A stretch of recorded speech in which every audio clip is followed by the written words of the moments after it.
کافی house سے T house تک، ونیز metro, Angela اور فلسفہ۔ انجمن ترقی پسند مصنفین برباد، میکلوڈ روڈ ویران۔ فیض صاحب ہنوز جیل میں ہیں۔ وہ پنڈی سازش کیس کے بڑے ملزموں میں شامل کیے گئے ہیں۔ جو ادیب اس ریلے میں پکڑے گئے تھے وہ چھوٹ تو گئے ہیں مگر خاموش ہیں۔ جن ادیبوں نے ترقی پسند نظریے کے خلاف علم بلند کیا تھا ان کی آواز بھی سنائی نہیں دیتی۔ ڈاکٹر تاثیر دنیا سے کوچ کر گئے، عسکری صاحب نے کراچی کی راہ لی۔ پہلے والا جوش و خروش غائب ہے، اب انہیں ادب میں جمود نظر آتا ہے۔ ترقی پسند جو میدان میں نہیں ہے کس سے لڑیں؟ پھر ادب میں جمود تو نظر آنا ہی تھا، لذت عشق گئی غیر کے مر جانے سے۔ اب پاک ٹی ہاؤس کا زمانہ شروع ہونے لگا ہے۔ اس زمانے کے رستے میں آنکھیں بچھاؤ، اس کے جلوں میں نئے لکھنے والے رنگ رنگ کے قطار اندر قطار آئیں گے۔ سو یہ ٹھکانہ ادب کے باقی سب ٹھکانوں سے، خواہ اس شہر میں ہوں یا اس شہر سے باہر کراچی میں ہوں یا پنڈی میں ہوں، زیادہ عمر پائے گا۔ عرب ہوٹل، نگینہ بیکری، کافی ہاؤس، چائنیز لنچ ہوم، یہ تو سب بس تھوڑی تھوڑی باہر دکھائیں گے۔ کسی چائے خانے کا ادیبوں کا اڈہ بننے کے لیے شاید یہ ایک شرط ہے کہ اسے کسی تعلیمی مرکز کے قریب واقع ہونا چاہیے۔ لاہور میں عرب ہوٹل کے وقتوں سے یہی ریت چلی آتی ہے۔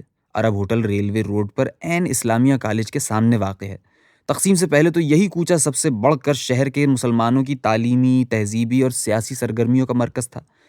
یہ جائے وقوع عرب ہوٹل کو لے اڑی۔ مولانا چراغ حسن حسرت، ڈاکٹر تاثیر، اختر شیرانی، کیسی کیسی ادبی شخصیت یہاں بیٹھ کر ہنگامہ آرا ہوئی۔ قریب ہی وہ تنبولن بہت ٹھسے سے بیٹھی تھی جسے ناصر کاظمی کی روایت کے مطابق اختر شیرانی نے قلوپترا کا خطاب دیا تھا۔ قلوپترا خیر سے ذوق شعر بھی رکھتی تھی۔ اختر شیرانی سے پہلے شعر سنتی، پھر گلوری بنا کر چاو سے پیش کرتی۔ پاکستان بننے کے بعد یہ پورا کوچہ ہی پس منظر میں چلا گیا۔ اب علماء، فضلاء، ادباء کا مرجع پنجاب یونیورسٹی تھی۔ 4 قدم پر پرانی انارکلی میں نگینہ بیکری تھی۔ بخت نے اس کی یاوری کی، علماء فضلاء نے اسے اپنا اڈہ بنا لیا۔ مگر اس سے آگے تھوڑے فاصلے پر انڈیا کافی ہاؤس تھا۔ کشش اس طرف زیادہ تھی۔ سو نگینہ بیکری تو بس چند بزرگ پروفیسروں ہی کا دل جیت سکی۔ ساری نئی دانش کو کافی ہاؤس نے لپک لیا۔ نئے مصوروں نے خاص طور پر اسے اپنا اڈہ بنایا۔ سیاست کا چسکا رکھنے والے لوگ، نوجوان پروفیسر، صحافی، نئے دانشور، باری باری سب نے آ کر یہاں ڈیرا کیا۔ شاکر علی جب اس شہر میں وارد ہوئے تو پہلے پہل یہیں آ کر براجے۔ یہیں پاکستان کی تجریدی مصوری نے آنکھ کھولی۔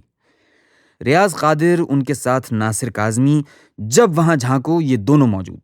ریاض قادر کی چڑ 2 چیزیں تھیں، ایک ان کا گنجا سر، دوسرے ان کے والد گرامی سر شیخ عبد القادر۔ جس نے ان 2 میں سے ایک کی طرف ہلکا سا بھی اشارہ کر دیا اس کی کمبختی آ گئی۔ یعنی کسی کو یہ اجازت نہیں تھی کہ وہ ان کا تعارف سر شیخ عبد القادر کا نور نظر بتا کر کرائے۔ باقی گنج کا معاملہ یہ تھا کہ گورے چٹے آدمی تھے مگر گورے چہرے سے زیادہ ان کی صفا چٹ چاند چمکتی تھی۔ بس انہیں شک ہو جائے کہ کسی نے ان کے سر کی طرف دیکھا ہے پھر اس کی خیر نہیں۔ ہمداں قسم کے دانشور تھے، جو موضوع زد میں آ گیا اس پر رواں ہو گئے۔ بس پھر وہی بولتے تھے، دوسرے صرف سنتے تھے۔ دوسرا کوئی نہ بیچ میں بول سکتا تھا نہ بیچ میں سے اٹھ کر جا سکتا تھا۔ بے شک پورا پہر گزر جائے، کوئی کسمسا کر اٹھنے کی کوشش کرتا تو برہمی سے کہتے کہ صاحب فقرہ تو پورا ہو لینے دیجئے۔ مگر دقت تو یہی تھی کہ ان کا فقرہ کبھی پورا ہوتے نہیں دیکھا۔ کافی ہاؤس آنے جانے والوں میں ایک نگ لکھنؤ کا بھی تھا۔ وہ پہلے ناصر کاظمی کے مداح بنے، اس کے واسطے سے ریاض قادر سے شناسائی ہوئی۔ دفتر قریب ہی تھا، لنچ کے اوقات میں کافی ہاؤس آتے، گھنٹہ 1.5 گھنٹہ ناصر اور ریاض قادر کی صحبت کا لطف اٹھایا اور واپس اپنے دفتر۔ ایک بار یوں ہوا کہ وہ آئے تو اکیلے ریاض قادر بیٹھے تھے۔ ایک سامع میسر آیا تو وہ رواں ہو گئے اور ایسے رواں ہوئے کہ لنچ کا دفتری وقفہ گزر گیا اور وہ نہ تھمے۔ یہ صاحب ایک تو لکھنؤ کی وزاداری کے مارے ہوئے، پھر ریاض قادر کا روب اور فقرہ تھا کہ پورا ہونے میں نہیں آ رہا تھا۔ 1 بجے وہ یہاں آئے تھے، اب 3:30 بج رہے تھے۔ اتنے میں ناصر کا ورود ہوا۔ لکھنوی دوست نے ناصر کو دیکھ کر ضبط کا دامن چھوڑا، کھڑے ہوتے ہوئے روحان سی آواز میں بولے، ناصر صاحب ہمارا دفتر کا وقت ختم ہو رہا ہے اور ادھر قبلہ کا فقرہ مکمل نہیں ہو پا رہا۔ کافی ہاؤس ہی کے ایک گوشے میں ناطق صاحب بیٹھے نظر آتے تھے۔ ناطق کے سخن تیرا ہے تریاق تریہا، زمباق تریہا لک بمباق تریہا۔ نواب ناطق نے اپنا شجرہ نسب یوں بتایا تھا کہ وہ غالب کے بھائی کی پڑپوتی کی بیٹی کے نور نظر ہیں۔ کافی ہاؤس میں ڈیرا چلا آ رہا تھا۔ وقتاً فوقتاً ریاض قادر کے ساتھ بھی بیٹھے نظر آتے۔ جب کافی ہاؤس کا نگر اجڑا تو وہاں سے ہجرت کی اور ٹی ہاؤس میں آ کر ڈیرے ڈالے۔ اس وقت ٹی ہاؤس میں نئی لسانی تشکیلات کی تحریک چل رہی تھی، مگر شاعری میں نئی لسانی تشکیلات کو سمونے کی ساری ذمہ داری دو شاعروں نے سنبھال رکھی تھی، ظفر اقبال نے اور افتخار جالب نے۔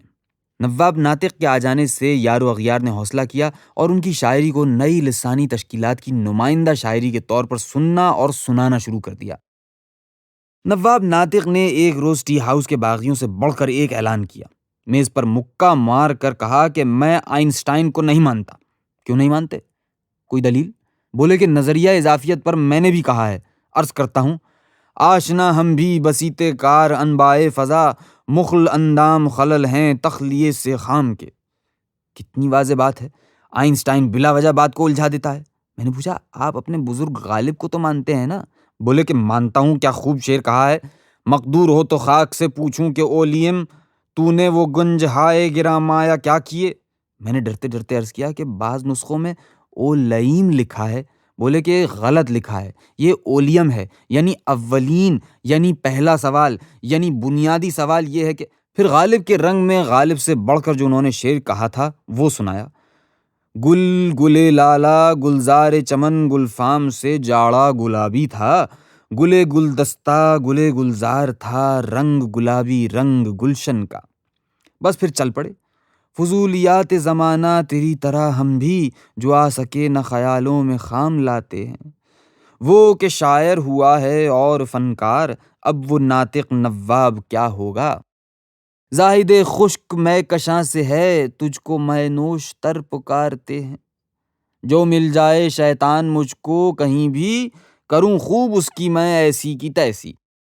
نواب ناطق سے جب نئے سماجی شعور اور ترقی پسند شاعری کا ذکر کیا جاتا تو بھڑک اٹھتے، کہتے کہ ہم سے سنو کیسا کس کر ہم نے آج کے معاملات کو باندھا ہے، نہ نمبر 1 آتی ہے نہ نمبر 2 ہی آتی ہے، بسوں نے ایسی بس کی ہے کہ بس توبہ بھلی بس سے۔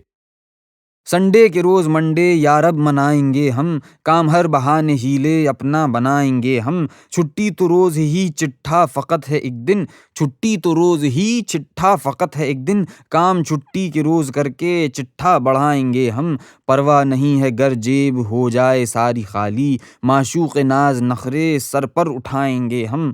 مگر مقتے تک پہنچتے پہنچتے نواب صاحب غم روزگار سے ذقن لگا کر پھر غم عشق پر آ گئے۔ تکیے پہ سر رکھ کر ناطق سو گیا یہ کہہ کر، یہ داستان عاشق کبھی پھر سنائیں گے ہم۔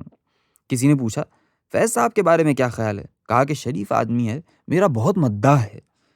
افتخار جالب کے متعلق پوچھا تو کہا، ہونہار نوجوان ہے، کئی مرتبہ کہا کہ میاں کچھ سناؤ، مگر وہ میرے سامنے سناتے ہوئے شرماتا ہے۔ ٹی ہاؤس کے سارے بیرے نواب صاحب کے مداحین میں شامل تھے۔ الہی بخش بیرے نے فرمائش کی کہ نواب صاحب میرے لیے بھی کچھ کہہ دیں۔ نواب صاحب نے برجستہ کہا، بخش الہی بخش دے میرے الہی بخش کو، بھول جائے تا زمانہ سب پرانے نقش کو۔ کافی ہاؤس کے بیروں میں 2 اپنی جگہ منفرد تھے، شرافت اور منشی۔ شرافت صاحب استاد، منشی صاحب ان کے شاگرد تھے۔ دونوں کو ریاض قادر اور ناصر سے ربط خاص تھا۔ شرافت سے میرا تعارف ناصر نے کرایا، یہ انتظار حسین ہیں، امروز میں کام کرتے ہیں۔ اچھا، تو عقیلہ خالہ آپ کا افسانہ ہے؟ یہ افسانہ اسی مہینے ماہ 9 میں چھپا تھا۔ میں نے رائے پوچھی تو مسکرائے اور پانی سامنے رکھ کر خاموش واپس چلے گئے۔ تھوڑی دیر بعد کافی لے کر آئے، پیالیاں چنتے ہوئے بولے، انتظار صاحب، یہ جو آپ نے زبان لکھی ہے یہ ہمارے رامپور میں قصائنیاں بولتی تھیں، کبھی شریف زادیوں کی زبان بھی لکھ کر دکھائیے۔ دوسرا پھیرا کیا تو بولے، یہ جو آپ کے امروز کے پہلے صفحے پر فیض صاحب کی نظم شائع ہوئی ہے ویسے تو اچھی ہے، مگر ان سے ایک گزارش کیجیے۔ کیا؟ یہی کہ نظم لکھنے کے بعد نظر ثانی کر لیا کریں تو بہت اچھا ہو۔ بہت اچھا، کبھی کبھی سقم رہ جاتا ہے۔ جب انڈیا کافی ہاؤس زیلن کافی ہاؤس بن گیا تو شرافت صاحب یہاں سے اکھڑ لیے۔ کافی ہاؤس کے باہر مال روڈ کے فٹ پاتھ پر میری ان سے مٹبھیڑ ہوئی۔ بولے، انتظار صاحب ہم جا رہے ہیں۔ کہاں؟ دلی کے کافی ہاؤس میں، ہم نے اپنا تبادلہ کرا لیا ہے۔ شرافت صاحب کیوں جا رہے ہیں آپ؟ انتظار صاحب، بات یہ ہے کہ لوگ تو اچھے ہیں مگر یہاں ہمارا کلچر نہیں ہے۔ شرافت کے جانے کے بعد ریاض قادر اور ناصر کو منشی پر قناعت کرنی پڑی۔ موصوف بھی خوب تھے مگر استاد کی بات اور تھی۔ کافی ہاؤس کے متصل چائنیز لنچ ہوم تھا، دیوار سے دیوار ملی ہوئی، دروازے سے دروازہ بھڑا ہوا۔ چائنیز کو کافی ہاؤس کا ضمیمہ جانو۔ کافی ہاؤس والوں کا چائنیز کے بغیر گزارا نہیں تھا۔ کافی ہاؤس میں فون نہیں تھا، سو ہر کافی ہاؤس والا فون کے سلسلے میں چائنیز کا محتاج تھا۔ پھر کافی ہاؤس میں تو بس ڈرائی لنچ ہو سکتا تھا اور رات کو وہ 9 بجے کے لگ بھگ بند ہو جاتا تھا۔ سو کافی ہاؤس کے نشئی اپنا نشہ پورا کرنے کے لیے اس چائے خانے کے محتاج تھے۔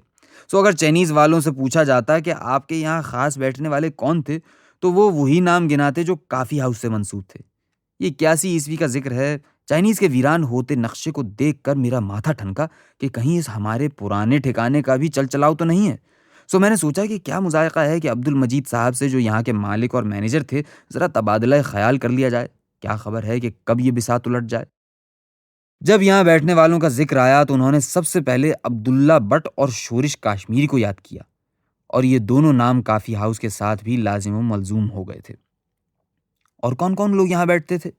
حمید نظامی مرحوم، میر خلیل الرحمن، آقا بیدار بخت، شاکر علی، انور جلال شمزہ، استاد امانت علی، سیف الدین سیف، ناصر کاظمی۔ پرانے وقتوں کا بیرا حنیف ہماری باتیں سن رہا تھا۔ اس نے ٹھنڈا سانس بھرا۔ بس جی، ناصر صاحب بہت اچھے آدمی تھے۔ جب وہ اور آپ لوگ یہاں پہ آیا کرتے تھے۔ اس فقرے کے ساتھ ہی میرے ذہن نے بھولے بسرے دنوں میں ذقن لگائی۔ گرمیوں کی دوپہریں تو بالعموم یہیں گزرتی تھیں۔ سبھی یاروں کو اس میں سہولت تھی۔ چائنیز کی بالائی منزل میں کتنے ہی خاموش گوشے تھے۔ کسی بھی گوشے میں بیٹھ کر ہمارے شیخ صلاح الدین بے تکان فلسفے پر گفتگو کر سکتے تھے۔ نہ صرف فلسفے پر، اس گفتگو کے بیچ اطمینان سے سو سکتا تھا۔ حنیف راہ میں آنکھیں موند کر انگشت شہادت کو گھما کر ہوا میں عورت کا پیکر تراش سکتا تھا۔ مگر اب تو چائنیز کا ہر گوشہ ہی خاموش تھا۔ چائنیز کی گہما گہمی کافی ہاؤس اپنے ساتھ لے گیا۔ کافی ہاؤس بند ہوا تو اس کے باسی پھر اس کوچے ہی سے نکل گئے۔ کافی ہاؤس میں تالا پڑ گیا۔ چائنیز ویران ہو گیا۔ مگر پھر یوں ہوا کہ مبارک احمد نے جب اپنا 1.5 اینٹ کا حلقہ ارباب ذوق الگ بنایا تو اس کے جلسے یہاں کرنے شروع کیے۔ میں نے کہا، حمید صاحب، ادیب تو ماشاءاللہ یہاں پھر جمع ہونے لگے ہیں، جمعے کے جمعے محفل سجاتے ہیں۔ بولے وہ جو پہلے بیٹھتے تھے وہ قد والے لوگ تھے۔ پھر سوچ کر بولے، کیا خبر ہے آگے چل کر یہ بھی قد نکال لیں۔ پرانے بیٹھنے والوں نے یہاں بیٹھنا کیوں چھوڑ دیا؟ بہت سے لوگ اونچے چلے گئے، پھر وہ یہاں کیسے بیٹھتے؟ آپ بھی تو ٹی ہاؤس اور چائنیز دونوں جگہیں چھوڑ کر لارڈز میں جا بیٹھے تھے۔ مگر ہم تو پھر واپس آ گئے تھے۔ ہاں، مگر بعض لوگ واپس نہیں آئے۔ اب یہاں باقاعدگی سے بیٹھنے والے لوگ کون ہیں؟ ستم رسیدہ لوگ، ہارے ہوئے لوگ۔ مثلاً یہ کہ پی آئی اے کی یونین میں جو گروپ الیکشن ہار جاتا ہے وہ ہار کر یہاں آ بیٹھتا ہے۔ جب اگلی بار الیکشن جیت لیتا ہے تو وہ چلا جاتا ہے۔ ان کی جگہ ہارے ہوئے لوگ آن بیٹھتے ہیں۔ آج کل یہاں پاپولیشن پلاننگ کے لوگ بیٹھتے ہیں۔ مگر تھوڑے ہی دنوں بعد چائنیز لنچ ہوم خود ہار گیا۔ ویسے تو پہلے ہی ہارا ہوا نظر آتا تھا، مگر اب آخری گھڑی آن پہنچی تھی۔ آخر اجاڑ دینا اس کا قرار پایا۔ کافی ہاؤس پہلے ہی بند ہو چکا تھا، اب اس کا ہمزاد بھی بند ہو گیا، اور وہ جو سامنے سڑک کے پار ڈین ریستوراں ہوا کرتا تھا اور تھوڑے عرصے ادیبوں کا اڈا بنا رہا تھا، وہ بھی زمانہ ہوا بند ہو چکا تھا۔ کیا زمانہ تھا کہ ادیبوں کی طبیعت میں ان دنوں قرار نہیں تھا۔ ایک چائے خانے میں بیٹھے بیٹھے اکتائے، اٹھ کر دوسرے میں جا بیٹھے، دوسرے سے اکتائے، تیسرے میں جا کر چائے کا آرڈر دیا اور محفل جما لی۔ مگر زمانہ ظالم ہے۔ یہ کوچہ جو چائے خانوں کا کوچہ تھا اب ویران ہے۔ سب چائے خانے بند ہو گئے سوائے ایک کے۔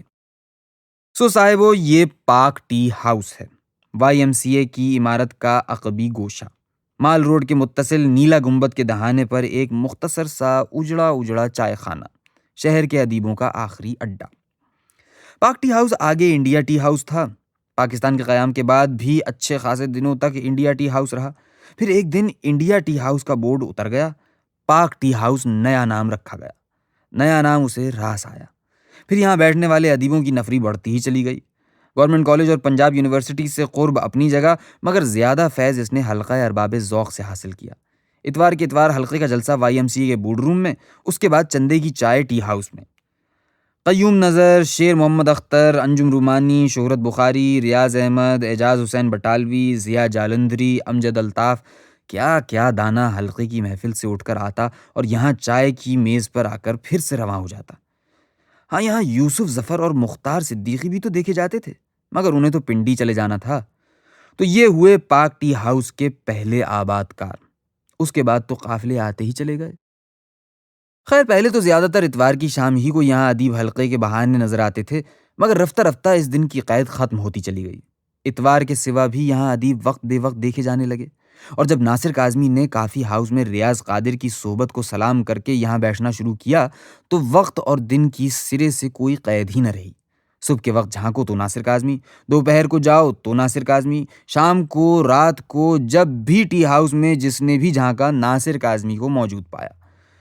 گرد یار اکٹھے ہیں، کوئی مداح، کوئی ہم عصر شاعر۔ مداح بس ناصر کو سننا چاہتے ہیں، جو شاعر ہیں وہ ناصر کو سننے کے بہانے اپنی غزل بھی سنانے کے درپے ہیں۔ زمانہ بدلتا چلا جا رہا ہے۔ اس کا اندازہ اس سے لگاؤ کہ قیوم صاحب نے اب اپنے نیکر کو تیاگ دیا ہے، اور بجلی کے محکمے کو بھی۔ اب وہ پتلون پہنتے ہیں اور گورنمنٹ کالج میں پروفیسری کرتے ہیں، اردو پڑھاتے ہیں۔ گورنمنٹ کالج میں ان کے پہنچنے سے گورنمنٹ کالج اور ٹی ہاؤس کے درمیان ٹریفک بہت بڑھ گیا ہے۔ کیسا کیسا دانہ ان کے واسطے سے گورنمنٹ کالج سے نکل کر حلقے میں اور پھر ٹی ہاؤس میں پہنچا۔ گورنمنٹ کالج میں طالب علم، ٹی ہاؤس میں آ کر ادیب۔ مگر جنہیں یہاں پہنچنا تھا وہ قیوم صاحب کے واسطے کے بغیر بھی یہاں پہنچ گئے۔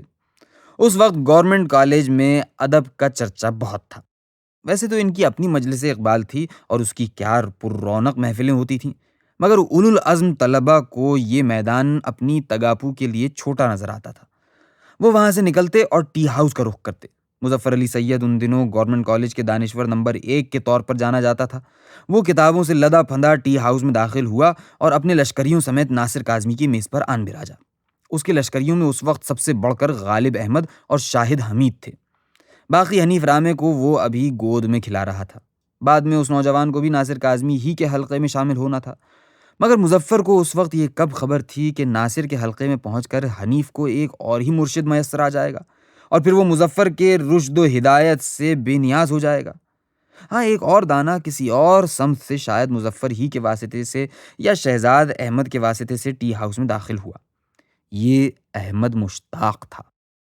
اس نے بھی ناصر کاظمی کے ہاتھ پہ بیعت کر لی۔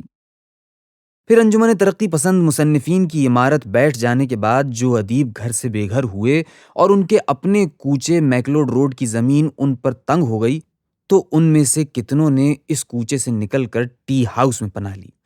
ان کی بھی یہاں جلد ہی آباد کاری ہو گئی۔ احمد راہی یہاں ایسے رسے بسے جیسے شروع سے اسی کوچے کے باسی تھے۔ اے حمید کچھ اس رنگ سے یہاں آ کر آباد ہوئے کہ چائے کی میز سے اٹھ کر کاؤنٹر پہ جا کھڑے ہوئے اور کسٹمروں کے بل بنانے لگے۔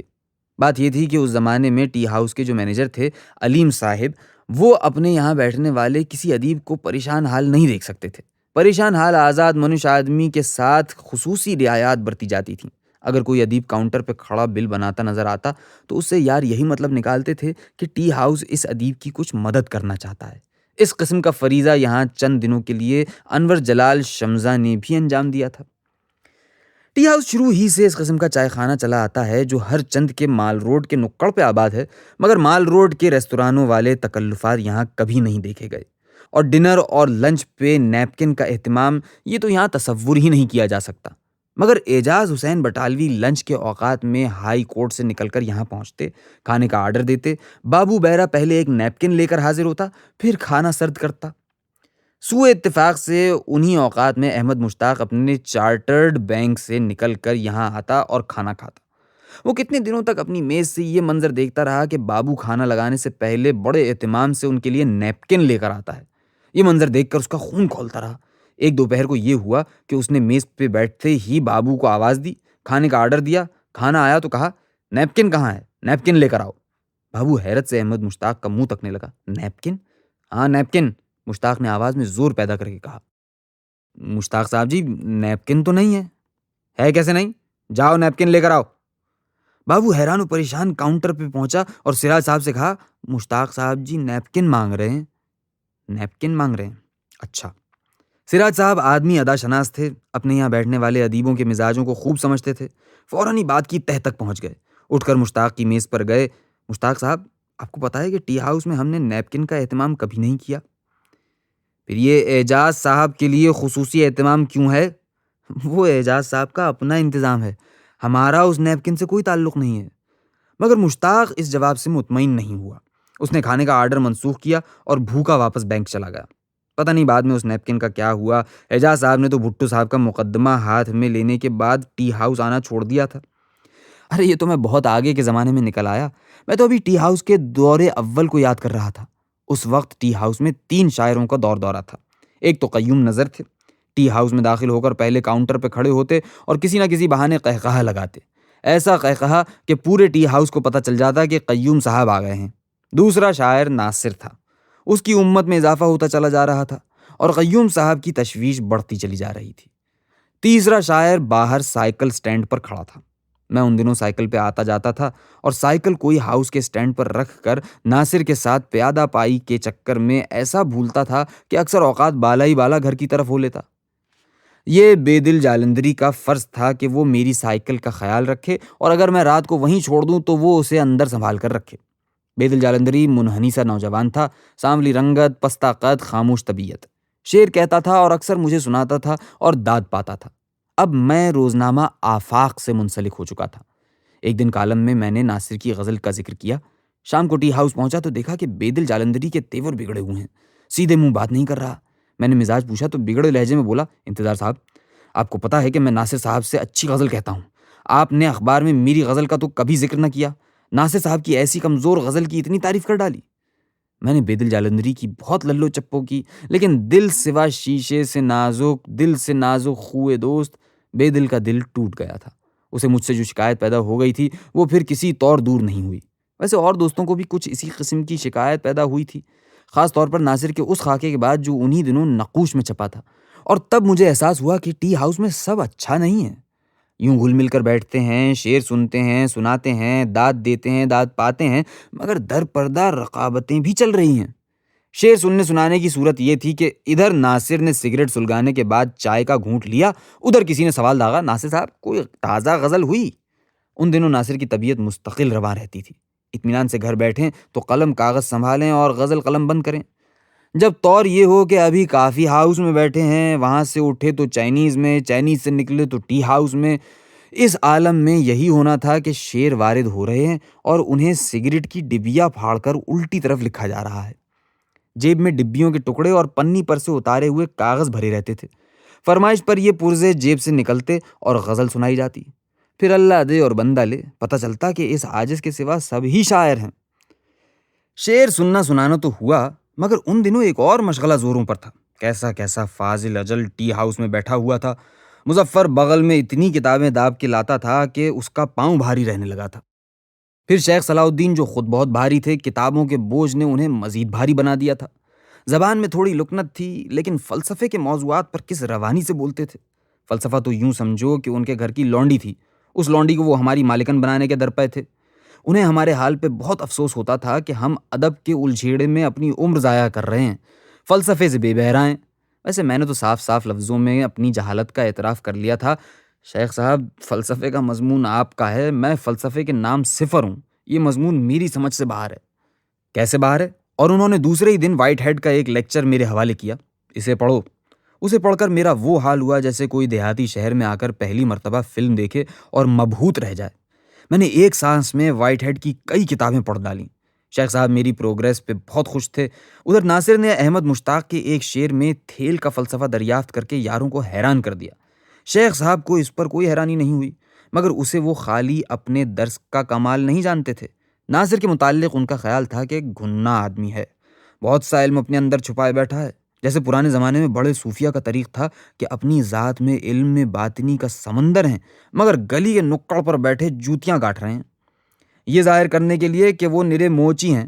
ناصر کی شاعری کا مشغلہ شیخ صاحب کی نظروں میں کچھ اسی قسم کا کاروبار تھا۔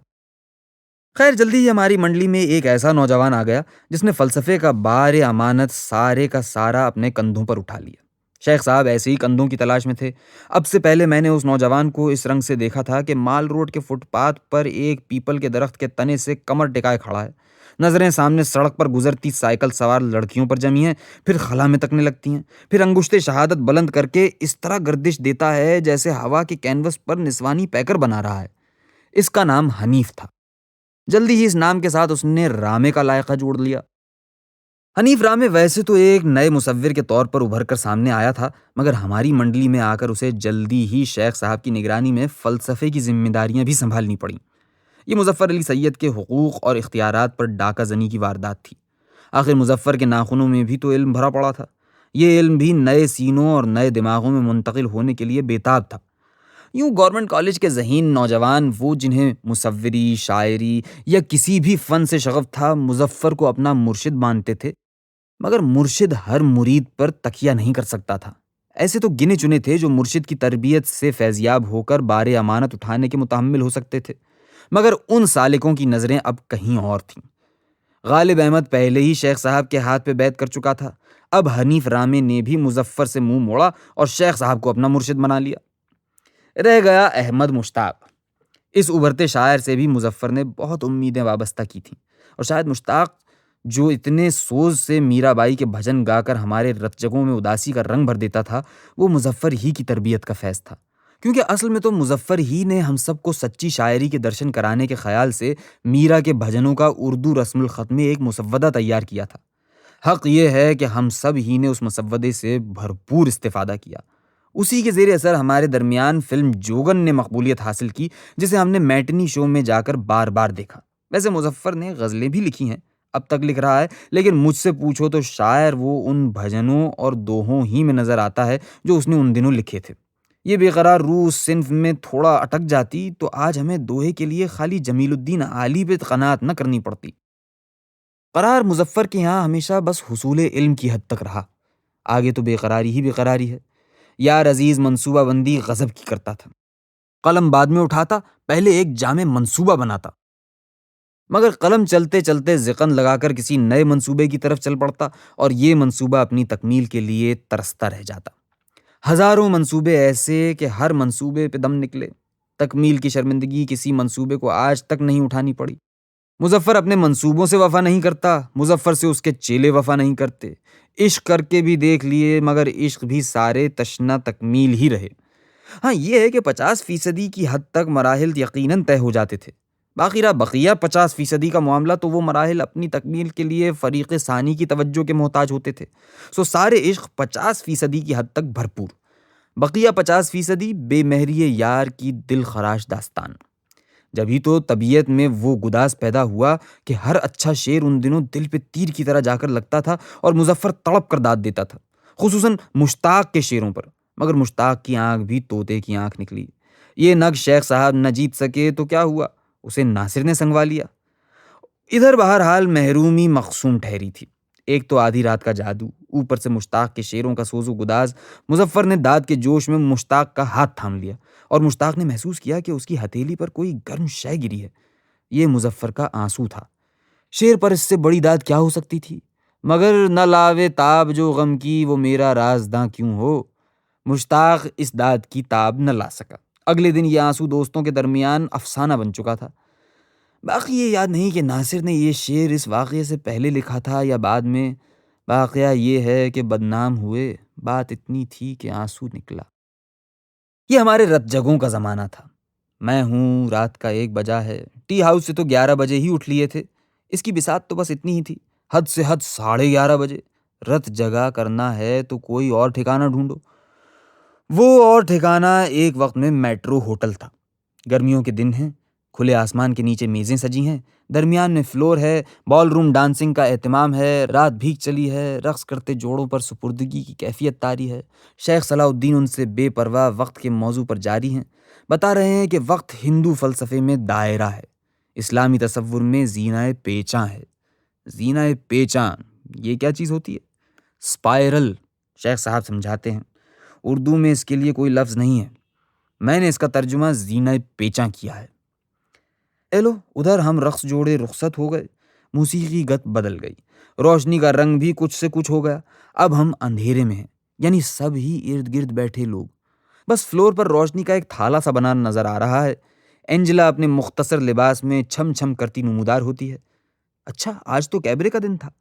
وقت کا سارا فلسفہ پس منظر میں چلا گیا، کم از کم میرے لیے، کہ میری نظریں اب اینجلا پر مرکوز ہیں، مگر شیخ صاحب اسی جوش سے جاری ہیں اور یار ہمتن گوش بنے ہوئے ہیں۔ شیخ صاحب کو اسی لیے تو میٹرو میں بیٹھنا پسند ہے۔ ٹی ہاؤس میں ادبی گنور دل کے بیچ وہ کسی بھی فلسفے کے مسئلے پر اتنی یکسوئی کے ساتھ کہاں غور و فکر کر سکتے ہیں؟ لاکھ ہماری ٹیبل سب سے الگ ہو، مگر کوئی بھی کسی گھڑی آن دھمکتا ہے، فلسفیانہ فکر میں کھنڈت ڈال دیتا ہے۔ یہاں اینجلا کے سوا کسی طرف سے کھنڈت نہیں پڑتی، مگر شیخ صاحب کے لیے تو اینجلا کا وجود عدم برابر ہے۔ لاہور میں اس وقت جو 2-3 اونچے درجے کے ہوٹل تھے، ایک ان میں میٹرو تھا، اور شاید اینجلا کے زور پر کچھ زیادہ ہی زور میں جا رہا تھا۔ اور یہ دیکھو کہ ہماری ٹولی اپنی بہت ہی محدود آمدنیوں کے باوجود اور ٹی ہاؤس کی فضول خرچی کے باوصف یہاں بیٹھنے کی بھی عیاشی کر لیتی تھی۔ بلکہ جب کرسمس نائٹ اور نیو ایئر نائٹ پر ٹکٹ کے ذریعے داخلہ ہوتا تھا تو پہلے سے ٹکٹ خرید کر نشستیں محفوظ کرا لیتے تھے۔ میٹرو کے بڑے ہال کے دروازے پر دائیں بائیں 2 قد آدم برہنہ نسوانی مجسمے کھڑے تھے۔ جب شہر میں مولویوں کی طرف سے فحاشی کا شور اٹھتا تھا تو ان مجسموں کا تن الٹا سیدھا ڈھانک دیا جاتا تھا۔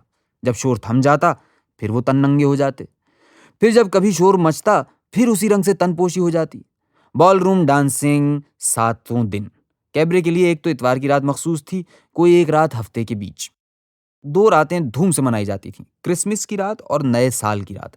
پینے پلانے پر پابندی لگ گئی تو پھر دخت رز نے قالب بدل لیا، بوتل کی جگہ کیتلی نے سنبھال لی، چائے کی پیالی ساغر بن گئی۔ گرمیاں شروع ہونے پر شام پڑے اندر کی رونق باہر آ جاتی، رقص آسمان تلے ہوتا، رات جوں جوں بھیگتی توں محفل رنگ پکڑتی جاتی، اور اینجلا جب چھم چھم کرتی نمودار ہوتی تو تھوڑی ہی دیر میں ایک سندلی بلی نمودار ہوتی اور فلور پر پہنچ کر اینجلا کو دیکھتی اور محو حیرت ہو جاتی۔ کوئی ویٹر آ کر اسے دھتکارتا، وہ اطمینان سے فلور سے منہ موڑ کر آہستہ آہستہ چل کر اس میز تلے جا بیٹھتی جو کسٹمر سے ذرا ہٹ کر ہوٹل کے مینیجر کے لیے مخصوص تھی۔ مینیجر کے ساتھ ایک اور صاحب بیٹھے نظر آتے، یوں جوان تھے مگر سر سارا سفید تھا۔ یہ برنی صاحب تھے، انصار کے دوست۔ ماموں، ناصر کاظمی کی شاعری تمہیں کچھ نہیں دے گی، ہمارے پاس بیٹھو، اینجلا فارغ ہو جائے اس سے ملواتے ہیں، اللہ قسم بہت کمال کی عورت ہے، خوش ہو جاؤ گے۔ بس آتے جاتے میں اسی طرح پکڑا جاتا تھا۔ ملیں گے کسی وقت، میں ٹالتا اور اپنی میز کی طرف جانے لگتا۔ انصار کا ماموں اور اتنا خشک، حد کر دی تم نے ماموں، برنی صاحب ٹھٹھا لگاتے۔ لیجیے اب 3 بج رہے ہیں، اینجلا اپنا آخری جلوہ دکھا چکی، میٹرو کی محفل اجڑنے لگی ہے۔ بیرے بل پلیٹ میں رکھ رکھ کر ہر میز کی طرف لپک جھپک جا رہے ہیں، مطلب یہ ہے کہ بل ادا کرو اور اپنا رستہ پکڑو۔ ہم بھی اپنا رستہ پکڑتے ہیں، باہر نکل آئے ہیں، اب کیا کیا جائے؟ اب گھر چلنا چاہیے۔ گھر؟ ناصر برہمی سے مجھے دیکھتا ہے، اب تو میری آنکھیں کھلنی شروع ہوئی ہیں۔ چائے اب کہاں ملے گی؟ لوہاری میں مل سکتی ہے۔ لیجیے ہم لوہاری دروازے کی طرف چل پڑتے ہیں۔ لوہاری دروازہ پرانے شہر کے مشہور دروازوں میں سے ایک دروازہ۔ بھاٹی دروازے کی اپنی رونق ہے، موچی دروازے کی اپنی رونق ہے، مگر ہم لوہاری دروازے سے مانوس ہیں۔ تاریک اور نیم تاریک رستوں سے گزرتے لوہاری کی طرف چلتے ہیں۔ سڑک کے کنارے ایک پان سگریٹ والا نظر آتا ہے، ناصر کو یہاں پڑاؤ کرنا ضرور ہے۔ رات کے تنبولیوں سے ناصر کی خوب پٹتی ہے، ادھار بھی چلتا ہے، اور لیجیے اس تنبولی کے برابر یہ خستہ حال بابا بیٹھا ہے، سامنے ایک میلا سا رومال بچھا ہے، اس پر بہت ساری ماچس کی خالی ڈبیاں رکھی ہیں، انہیں کھڑا کر کے ترتیب سے کھڑا کرنے کی کوشش کر رہا ہے۔ بابا، یہ کیا ہے؟ ناصر منہ میں پان رکھتے رکھتے پوچھتا ہے۔ یہ خالی بستیاں ہیں، خالی اجڑی بستیاں، اور پھر اپنے کام میں منہمک ہو جاتا ہے۔ ٹھیک کہتا ہے، خالی بستیاں۔ ناصر اداس ہو جاتا ہے اور ہم آگے چل پڑتے ہیں۔ لوہاری دروازے پر انارکلی کے نکڑ پہ ایک خستہ حال چائے کی دکان ہے، یہاں رات بھر کڑک چائے چلتی ہے۔ اندر ایک ٹوٹی پھوٹی بینچ، ایک لمبی سی میز، کڑک چائے آ گئی اور ناصر کی آنکھیں اب کھل چکی ہیں۔ میٹرو میں بیٹھ کر فلسفہ سنا، اب شاعر کی باری ہے۔ ناصر کا بیان جاری رہتا ہے اس وقت تک جس وقت تک چڑیاں نہیں بولتی۔ چڑیوں کی چہکار سنائی دی اور ناصر چپ۔